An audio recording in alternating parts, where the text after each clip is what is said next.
bien? Ça va et vous? Bienvenue à bord. Inscription surprise. Bonjour. Bonjour chef. Mon commandant, du coup, aujourd'hui on vient faire une inspection relative au contrôle des combustibles marins pour vérifier que votre navire est conforme à la réglementation.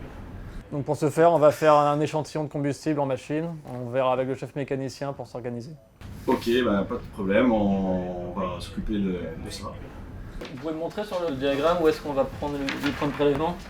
Alors, c'est quel DG qui tourne? alors là, il y a trois. Le contrôle commence toujours par une partie documentaire. On vérifie sur les papiers que le fuel qui a été souté est bien conforme à la réglementation.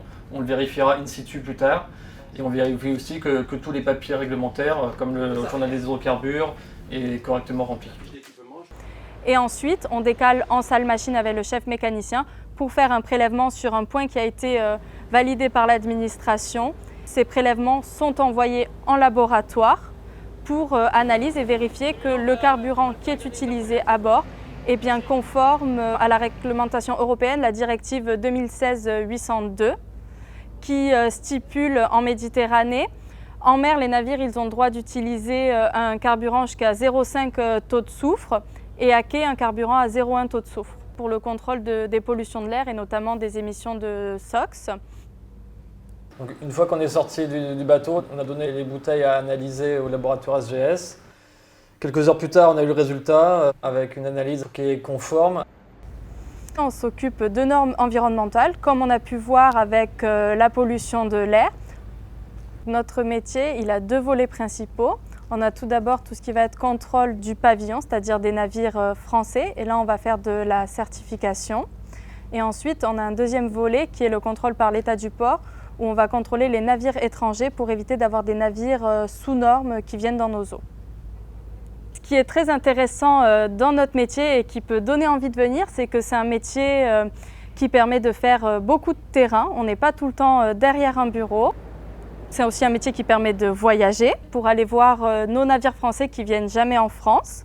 Par exemple, dès demain, je pars en Grèce pendant une semaine pour faire 2 navires à passagers français pour les certifier dans le cadre de leur visite périodique. Il y a des collègues cette année qui sont allés en Australie, d'autres qui vont partir en Alaska.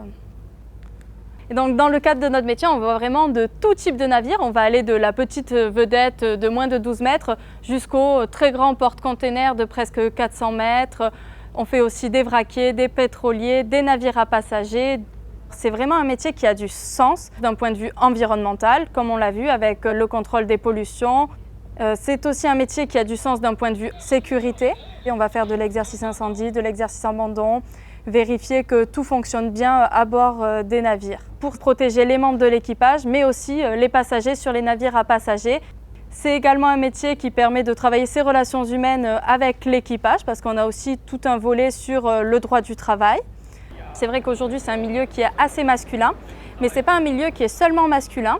Et des fois, pour certains sujets, notamment s'il y a des problèmes d'un point de vue relationnel avec des femmes à bord, elles vont apprécier avoir un interlocuteur femme pour échanger sur ces problèmes-là. Et donc les femmes, surtout, n'hésitez pas et ne vous bridez pas sur ce métier simplement parce que vous seriez une femme et qu'il n'y en a pas beaucoup dans le milieu.